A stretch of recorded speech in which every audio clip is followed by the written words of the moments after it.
जो गुंडा गिरोह के लोग हैं, 4-5 बार जानलेवा हमला कर चुके हैं, जो कोर्ट में विचाराधीन है। उसके बाद भी कई बार हमला कर चुके हैं। हमें मंदिर से 5-6 किलोमीटर गिलोला थाने तक पैदल ही मारते पीटते घसीटते भी लेके गए हैं।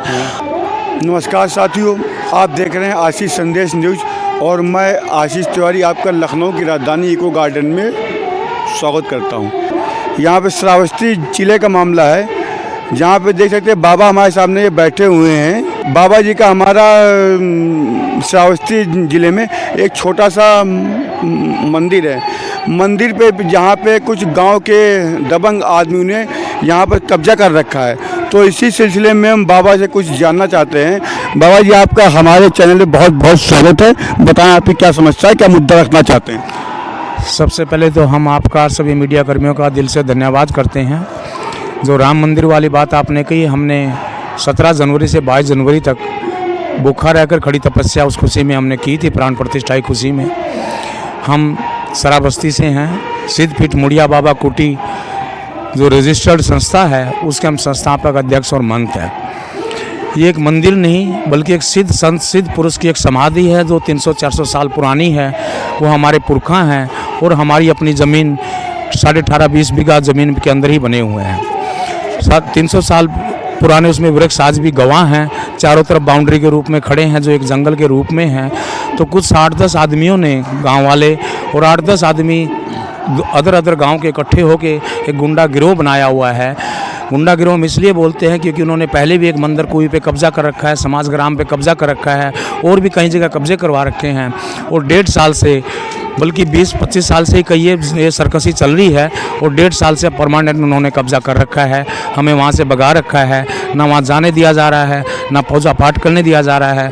पुलिस प्रशासन का पूरा संरक्षण उनका चल रहा है। पुलिस प्रशासन की नौटंकी क्या है कि एक समझौते में वो लिखवा रहे हैं कि महाराज जी, आप जब तक फैसला नहीं हो जाता आप वहाँ रहिए, पूजा पाठ कीजिए, जबकि हमें वहाँ से रहने भी नहीं दे रहे हैं। उनका कब्जा उनके संरक्षण में चल रहा है। हम ये चाहते हैं कि पुलिस प्रशासन जो गलत रिपोर्ट लगा के भेज रहा है, उनसे ये पूछा जाए कि जो लोगों को कब्जा वहाँ करवा रखा है वो दूसरे गांव के हैं। उनकी ज़मीन, जब बगिया के अंदर कोई ज़मीन नहीं है या बगिया के आसपास भी कोई ज़मीन नहीं है, तो किस आधार पे वहाँ पर बैठे हैं? अगर उनकी ज़मीन है तो अपनी पैमाइश वो करवा सकते हैं।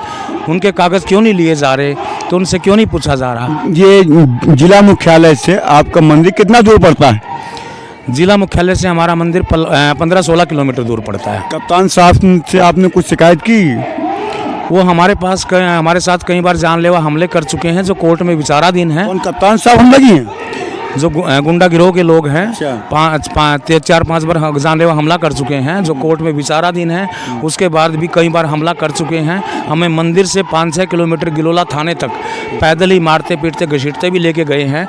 तो मंदिर के कब्जे के मामले में भी जानलेवा जनता ने आप कुछ सपोर्ट नहीं किया? एक साधु महात्मा को कोई मारता हुआ ले जा रहा है, तो क्षेत्रीय जनता आपको सपोर्ट नहीं करती है? ग्रामवासी और क्षेत्रवासी सब हमारे साथ हैं। सबके साइन, कम से कम 8-10 हज़ार आदमियों के साइन लिखे पड़े हैं और उन्हीं की उसमें हम वहाँ पर अध्यक्ष और महंत बने थे। लेकिन दबाव में, जो पुलिस प्रशासन का दबाव हो के झूठे मुकदमे ना लग जाएं, तो कोई भी बोलने के लिए तैयार नहीं है। कितने वर्ष का ये मामला हो गया है? ये 20-25 वर्षों से सरकसी चल रही है। अब 1.5 साल से बिल्कुल कब्जा कर रखा है उन्होंने। जो आपने आपका न्यायालय में मामला है, ये कितने साल से विचाराधीन है? अभी लगभग 2-2.5 साल से विचाराधीन है। तो कुछ अभी न्यायालय में फैसला कुछ अभी नहीं हुआ आपका? नहीं, जो फौजदारी के मुकदमे उसका कोई फैसला नहीं हुआ है। जो ज़मीन बगिया का, उसका कोई मुकदमा न्यायालय में नहीं है। अच्छा, मतलब जहाँ पे आपका मंदिर बना है उसका कोई भी मुकदमा दर्ज नहीं है? हाँ, न्यायालय उसमें कोई मुकदमा दर्ज नहीं है। तो उसमें आपको वहाँ पे बैठने और रहने नहीं दिया जा रहा है? हाँ, बैठने रहने नहीं दिया जा रहा है। और वो गंजेड़ी टाइप के लोग हैं, उनका मकसद वहाँ है लकड़ी काट के बेचना, वहाँ का चढ़ावा उठाना, उससे ही गांजा खरीदना, भांग के पकौड़े वहीं बनाना, शराब पीना और जुआ खेलना, यही उनका मकसद है वहाँ पर। तो इस सिलसिले में आप अभी लखनऊ में किसी मंत्री से मिले या किसी योगी जी से मिले, किसी मुलाकात आपकी हुई कि आप सीधे डायरेक्ट धरने पा गए?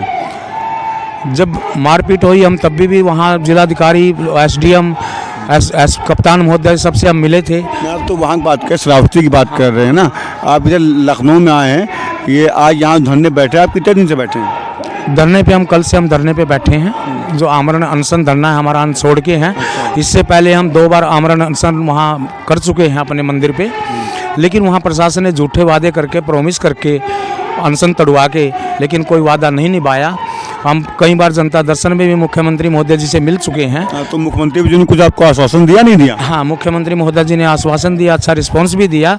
तो जैसे वो लेटर लेते हैं तो IGRS लिख के वहाँ भेज देते हैं। वहाँ से प्रशासन फिर लोकल नेताओं के दबाव में पुलिस प्रशासन से मिला हुआ है, झूठी रिपोर्ट लगाकर भेज देता है। आपको जो क्षेत्रीय विधायक है वो कौन है वहाँ के? फिर माननीय फेरन पांडे जी, बीजेपी के विधायक। अच्छा, मतलब बीजेपी की सरकार है और बीजेपी की सरकार में ही देखिए राम मंदिर की एक तरफ स्थापना हो रही है, दूसरी तरफ आप देख सकते हैं कि एक बाबा वासुकीनाथ जी हमारे साथ बैठे हैं, अपने नाम के आगे योगी जी लगाते हैं और उत्तर प्रदेश में सरकार भी हमारे योगी जी की है। मेरा योगी जी यह आगे रहेगा कि बाबा वासुकीनाथ जी को ठीक से देखा जाए और इनका क्या मामला है ये अपना बताएं। बाबा वासुकी जी और भी कुछ बोलना चाह रहे हैं, बताएं बाबा जी। वहाँ के जिला पंचायत अध्यक्ष भी ददन मिश्रा जी हैं। ददन मिश्रा जी, हाँ जी। तो हम सबसे गुहार लगा चुके हैं कि आपका क्षेत्र है, एक भगवा परेशान हो रहा है। बीजेपी सरकार योगी जी मोदी जी के नाम से आप जीतते हो, हमारे तनबल दल से जीतते हो। जहाँ पे हम हिंदू राष्ट्र की एक बहुत बड़ी वो कर रहे हैं कल्पना कि हमारा देश हिंदू राष्ट्र होना चाहिए, वहीं पर दूसरी तरफ एक देख सकते हैं हमारे सामने भगवाधारी जनता से पिछसे और वहाँ को क्षेत्रीय दबंग है उनसे पीड़ित होकर हमारे सामने बैठा है। हमारा प्रयास ये था कि बाबा की आवाज़ मतलब शासन प्रशासन तक ले जाना हमारा मेन मकसद है।